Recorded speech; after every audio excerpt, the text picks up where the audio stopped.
On today's 30-minute music marketing deep dive, whose job is it to market your show?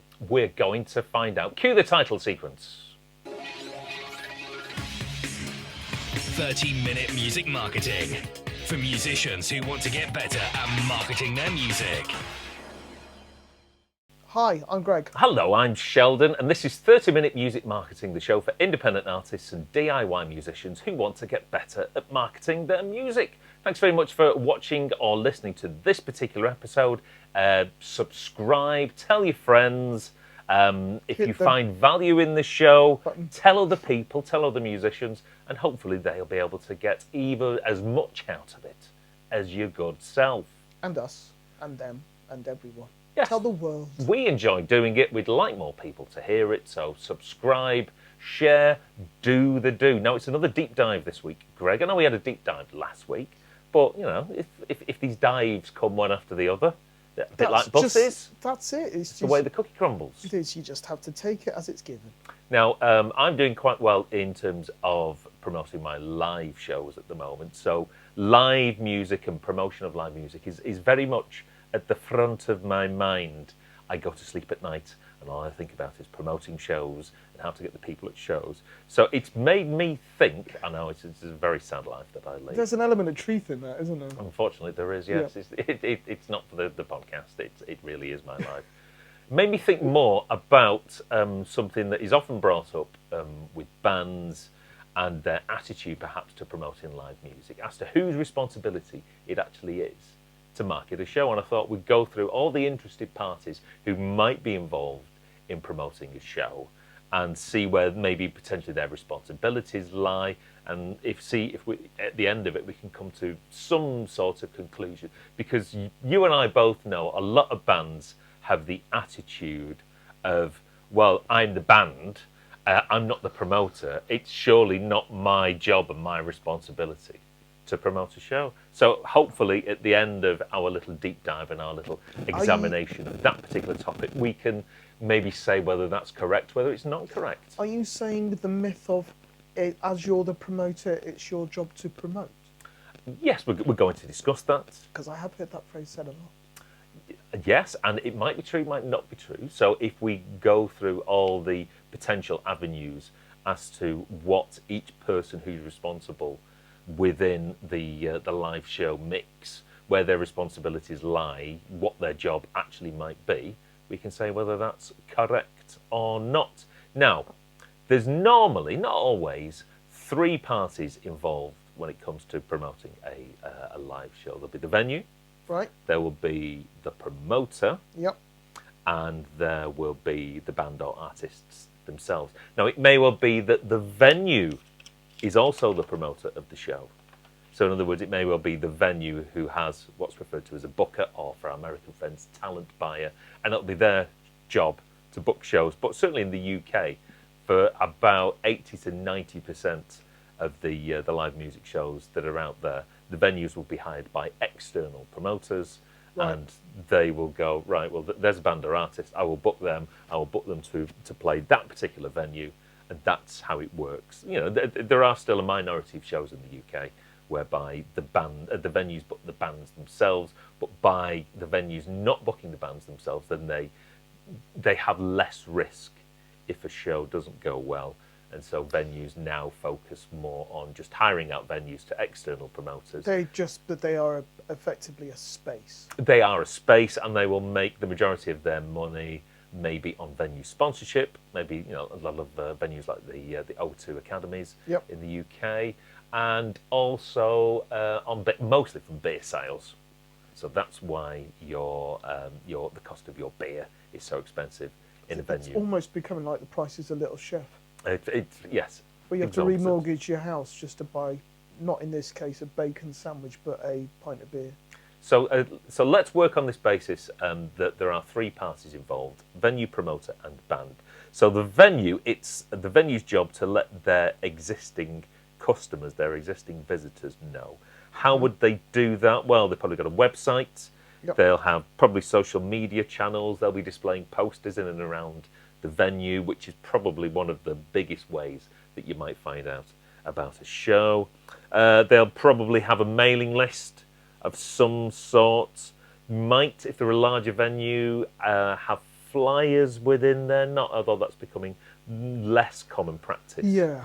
These days, larger venues will put listings in newspapers, perhaps. Still? Yeah.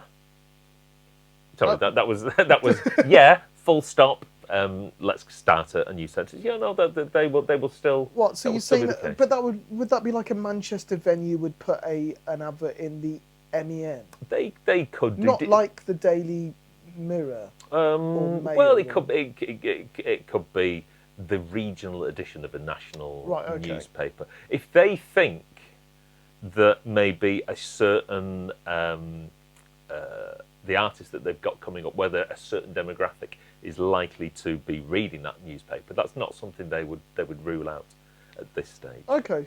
fair So, enough. obviously, a venue's their audience is gig goers, people who go to gigs. Now, what I find is that venues don't often do that much in terms of promotion. They might do a little bit. They might do a modest amount, but there are some cracking venues out there who do lots to promote their shows. And there are some venues there are that some don't do venues that any are at all. terrible. Not I gonna mean, mention any names. I play a lot of shows, a modest amount of shows, and there are some venues who will stick my gig up on their website, but they won't even mention us on social media. And at the very least, you could expect from a gig, from a venue rather, is for them to tweet on the day of the show, what time the doors are, what time the bands are on. Sometimes I've been recently playing venues, they don't even do that. But they quite happily want your money. Oh, very much so, very much so. But, as I said, there are some venues, especially the busier ones, maybe ones that have got gigs on every night of the week, their ability to promote a show is great. So that's venues. Okay. Promoters, well, it's their job, I would say, to let the general public know. So they Know would what though? know that they have organised and arranged a gig with these artists in these particular venue on a particular night. So they would. So they're not there to promote the bands, just the night, because this Just the night as. This is where the confusion lies, because a lot of bands seem to think that promoters should be there to promote their band, not the gig. The job of a successful promoter is to put the right act in the right venue at the right time. Really, the best promoter, all they really have to do is choose the right act, knowing that by placing that act in that venue, the show not necessarily should sell itself, but that's got a great chance But that's relying on bands who've already got an audience and a notoriety. or by knowing that a band has a sufficient audience that by placing them in the right venue.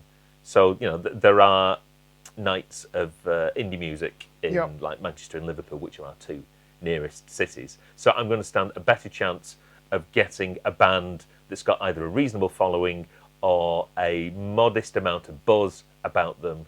I'm going to stand a better chance of putting, of successful ticket sales by putting those on in the reasonably busy indie clubs in Manchester and Liverpool, rather than putting them on in a 250-seater theatre. That's an extreme example. Yeah. But it's all about taking the right sized bands with the right following, who maybe we can see that they're quite good at promoting and on social media. It's like it's almost like, well, that's why in America they call it talent buying, as in, right, they've got not only the musical talent but also the talent to successfully promote their music. But on that basis, then, if the promoters would only take on bands, that would rule out quite a lot of bands. Well, wouldn't what I would argue as successful promoters, or promoters, and well, shall we say, legitimate promoters. That's what legitimate promoters do, because I work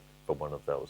But let me say that, like through the course of their activities, a promoter has a website for the most part, so you might find out potentially about there, although nobody I know would go to a promoter's website to see what gigs they've got on.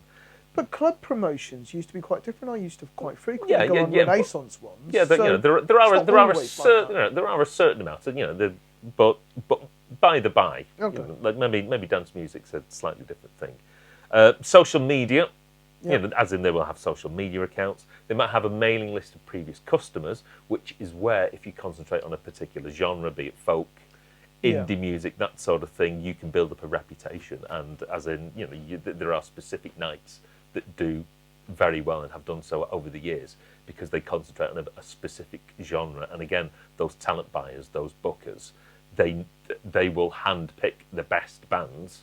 So that's how certain nights gain a reputation. Yeah. They will probably pay to run ads, primarily on social media these days. Maybe music magazines, potentially. And again, maybe, depending on the size of the act or the size of the promoter, in newspapers, be it national or regional editions of national newspapers. Yeah. But when you start advertising in newspapers, then that sort of promotion tends to become a little bit hit or miss. It's not maybe as targeted as sort of social media promotion. Yeah. But if you're a promoter, that's you're basically advertising and promoting to more often than not a general sort of populace. Would they still be using, fly postering? Depending on the size of the act and where it is, you could do a bit of exit flyering. So in other words, when somebody, like if you're an indie band that is quite similar to Liam Gallagher, there might be a chance of doing some exit flyering outside a particular venue or another act Yeah. of that ilk. That's a more targeted way of flyering rather than just leaving a load of flies in a record shop. Okay, so that's the promoter. But just before we get to the band part, Carry on. and I presume you're going to answer this in the band part, Yeah. but ultimately, a promoter is only as good as the material he has to promote. Very much so. So you can argue the quality of promoter is illustrated by the acts that they would book Yeah. at a venue. But then the quite often retort to that is that bands go, well, if I'm having to give all the material for the promoter to do their job, then I don't need a promoter. And it's like, And I would argue, yeah, maybe you don't. yeah. So they just If you can legitimately, as an artist, go up to a venue and say, right, well, we're attracting crowds in our home city or a city or town adjacent to yours of about 100 people or 80 people, then you don't really need to promote to get an external promoter. you certainly don't need to do any pay to play. No, chances are you'd be able to book an event, book a room yourself, set up a ticket link on Eventbrite, and successfully promote it. We are in the age of DIY. All the tools are out there now, so that might be courage possible. to do it, and the Courage hard work. and the knowledge of how to market it. Okay, so come on to the Right. band then. So if you're talking about a band, they would be promoting and making their fans, and depending on the size of the band, maybe their friends and family, aware of a particular show. Now, if you think about it, the band are the most likely of people who, how can I best put this? If they're promoting the show to their fans and potentially to their friends and family, it's the band that are going to have the easiest job out of anybody to reach those people. Yeah. So I'm in a band, and who's the best person to reach my fans? It's not going to be the promoter, because the promoter doesn't have access to our fans, and it may well be the venue, the venue where we're playing tomorrow in Blackburn. They might not necessarily know who our fans are. It may well be that our fans regularly go to that venue anyway. Mm-hmm. So when the venue in question tweets about it or sends out an email to their previous customers, they'll go, oh yeah. But chances are, for the most part, the people that are most likely to come to that show are the people that you, I'm pointing to the camera here, as an artist, have regular communication with. So ultimately, it's either by default, you have the greatest power and the greatest responsibility to reach those people and to get them to the show. And for you to say, oh, that it's not my responsibility. You can leave it all to the venue, you can leave it all to the promoter, but what you will find is that they can't reach your fans and your audience as easily as you can. No. So for you to go, oh no, hands off, that's someone else's responsibility. I'm too rock and roll. I'm too rock and roll, and you know, I work for a promoter, and there are a lot of existing artists who don't want to do that. You know, and okay, that's fine. So what we have to do is, in terms of advertising and promotion, we have to try and find, especially on Facebook adverts, maybe other established artists who are in the same sort of genre, Right. and you know, and who go to maybe certain types of music festivals, and we have to advertise to those people in the hope that they're also fans of this particular artist. So, I think you would class yourself as a reasonable, good promoter. Well, you know, I like to think of my activities within the promoter that I work for, and the self-promoter of myself. Well, excluding the self-promotion part, Yeah. you as the work side promoter part, you're only going to book a band on their ability to draw a crowd, aren't you? We will, yeah. We've got to be sure, especially because we deal a lot with guarantees for a lot of the artists that we work with. We've got to be sure that by placing that particular act in that particular venue. When you say a guarantee, can you explain to the listeners? Yeah, Viewers? so it may well be that in order for some artists to get out of bed of a morning, they'll go, right, Toast. it's That's what I need. it's £3,000 plus VAT. And it doesn't matter whether two people turn up to that gig, we've got to pay that artist £3,000. Didn't someone try and put on a festival where they went, name your price? Those sorts of things happen when people don't necessarily know what they're doing. But, but obviously, you know, But you guarantees are normally with established artists who, again, if they work with the right promoter is going to make far more than the guarantee. So in other words, they're basically making sure that they come away with enough money to maintain themselves in the manner that they've become accustomed to. And, you know, the promoter, if they know their stuff, then they'll be able to make a hefty wedge on top of the guarantee that they're already paying out. And that's how the music industry works. The reason I'm saying this, is that you ultimately, if you can prove your worth, then you are going to earn more money. Now, what I think a lot of maybe some of the people listening to this particular podcast and watching this show will be thinking, well, you know, I don't have a guarantee. I've maybe got a percentage of the door take. I might only be getting something like £1 for every ticket that I sell. In some cases, you might just be getting beers and waters Fuel. as payment. Yeah, as payment for a show.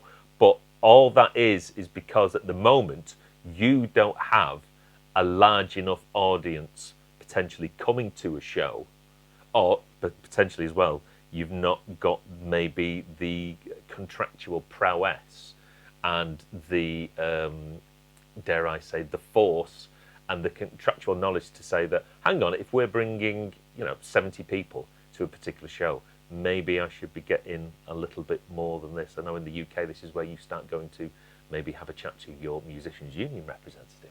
Because they should all be joining the musicians' yes, union. Certainly in the UK, if you are a musician, you should join the musicians' union. That's our top tip for Music Marketing Mondays. You get your equipment insured as well. Equipment insured, I think it's like £1 million.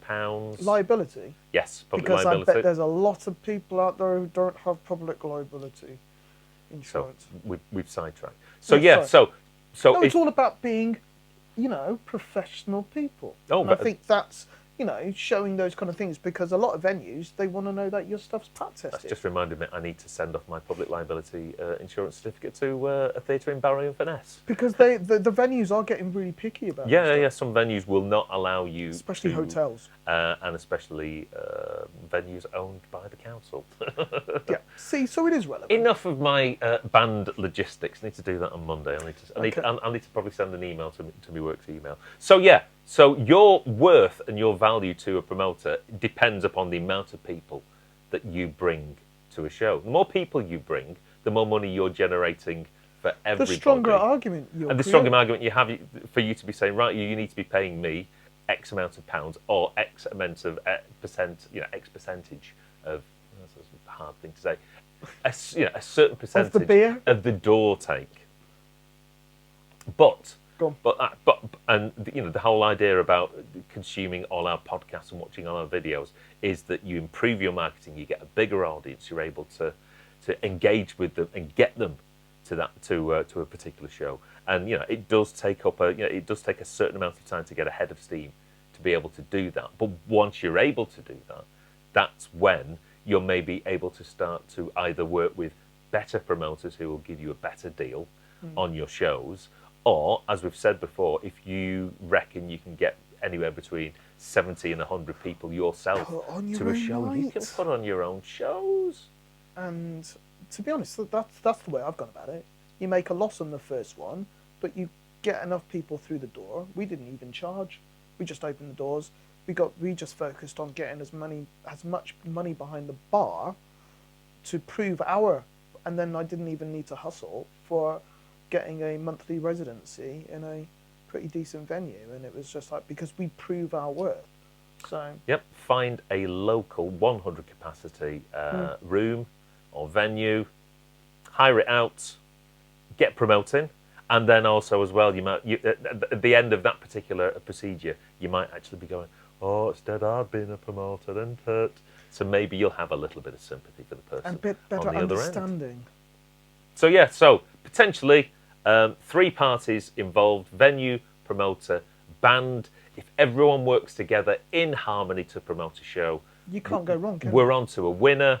But in terms of the people who are most likely to come to the show, which is your audience, your fans and your friends, potentially family, you've got the easiest task of reaching those people. Yeah. So it's probably your largest responsibility to get those people to the show. It's more so probably, over and above than everyone else. Definitely is. Well, everyone out there will have a unique set of circumstances. That's all That's I'm a saying. polite way of putting it. So if there's anything more you'd potentially like to know about live music promotion, getting people to gigs, how to promote gigs, Put in the hit us comments up, beneath. send us a comment. Somebody actually, I think the Space actually put. They actually asked about recorders after. Oh. Not that recorder, a stereo recorder. I so- believe at the time that we are recording this, Yes. they did one of their first live broadcasts last night. So well done, lads. Well done. That's well really done good. to yous. See, and let us know how you got on actually. Yes. So, but anyway, well, thank you very much for watching. Please hit that notification button so you can be notified every time we do one of these. One of our little Music Marketing Monday rants. Yes. So And until next time, we'll see you later. have a good week. Tatty Thanks. bye. Bye.